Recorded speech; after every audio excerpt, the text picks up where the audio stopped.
Sa ngalan ng Ama at ng Anak at ng Espiritu Santo.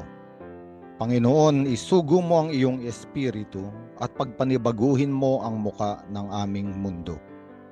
Ang Ebanghelyo sa araw na ito ay mula kay San Juan, Kabanata 10, talata 1 hanggang 10. Ang araw na ito ay tinatawag na Linggo ng Mabuting Pastol. At sa ating mabuting balita ay mayroong larawan na totoong makakatawag sa ating pansin. Sinasabi niya rito na ang mga tupa ay naroon sa kulungan. At ang pumasok sa kinalalagyan ng mga tupa na hindi dumaraan sa pintuan ay mga magnanakaw at tulisan.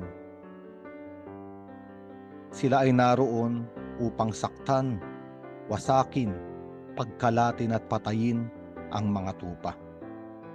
Ngunit sinasabi ng ating Panginoong Jesucristo, ang totoong pastol ay sa pintuan nagdaraan.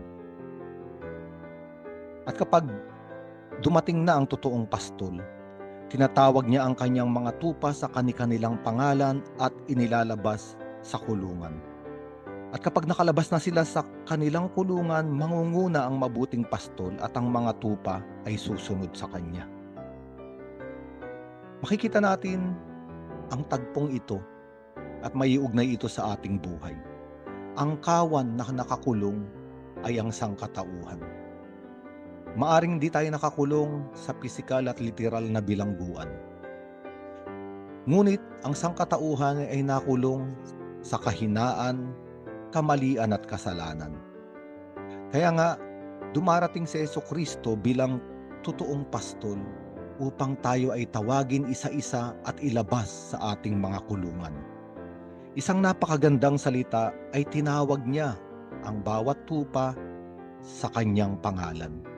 Ang ibig sabihin, may pangalan ang bawat tupa sa puso ng pastol. At mas mabuti ring sabihin na tayong isa, tayong lahat, bawat isa, ay may pangalan sa puso ng ating Panginoon. At sa araw na ito, tinatawag niya ang ating pangalan. Anumang kulungan ng ating kinalalagyan, siya ay dumarating upang tayo ay palayain. At kapag tayo ay nailabas na, hindi niya agad-agad tayo iiwan. Kailanman ay hindi niya tayo pababayaan. Tayo ay kanyang pangungunahan upang ituro sa atin ang mga daang dapat tahakin. Ang daan patungo sa isang luntiang pastulan. Ngunit sinabi rin sa Ebanghelyong ito na may ibang mga tinig na maririnig tayo sa mga nagkukunwaring pastol. Ngunit ang mga tupa ay kilalang kilala ang tinig ng mabuting pastol, ng tunay na pastol. At ito ang paanyaya sa atin ng mabuting balita ngayon, na masanay sa tinig ng ating Panginoon upang tayo ay lumayo at hindi makinig sa tinig ng iba. At ipinaliwanag ng ating Panginoon na hindi lamang siya ang tunay na pastol, kung hindi siya rin ang pintuan. Sinabi niya, "Ako ang pintuan. Ang sinumang pumapasok sa pamamagitan ko'y maliligtas. Papasok siya't lalabas at makakatagpo ng pastulan."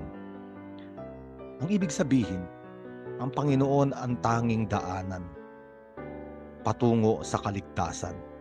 Kaya nga sa ibang bahagi ng Ebanghelyo ni San Juan, sinabi niya, "Ako ang daan, ako ang katotohanan, at ako ang buhay."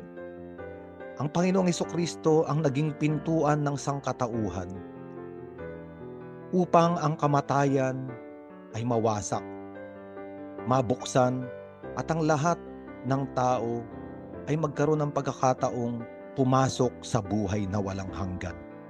Si Jesucristo ang pintuan ng ating kaligtasan. Pintuan mula sa kamatayan patungo sa buhay. Sapagkat si Jesucristo ang una na pumasok sa kamatayan at nagtagumpay sa kamatayan. Siya ang pintuan, siya ang ating lagusan. Sa kanyang pag-ibig, sa kanyang pagpapatawad, sa kaligtasang sa ating ibinigay, nagbukas ang pintuan upang tayong lahat ay makaparoon sa luntian at sariwang pastulan. Wala nang kalungkutan, puno ng kagalakan. At ito ang tahanang inihahanda ng tunay na pastol sa atin. Ito ang tahanan sa piling ng kanyang amang nasa kalangitan. Sa ngalan ng Ama at ng Anak at ng Espiritu Santo.